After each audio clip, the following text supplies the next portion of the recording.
आप फरमाते उस वक्त कैफियत बनी हुई है ऐसे सरे नबी करीम सल्लल्लाहु अलैहि वसल्लम दा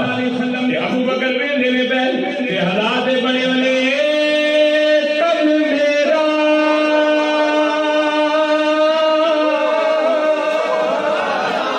इतसे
जेड़े जो मुर्शद वाले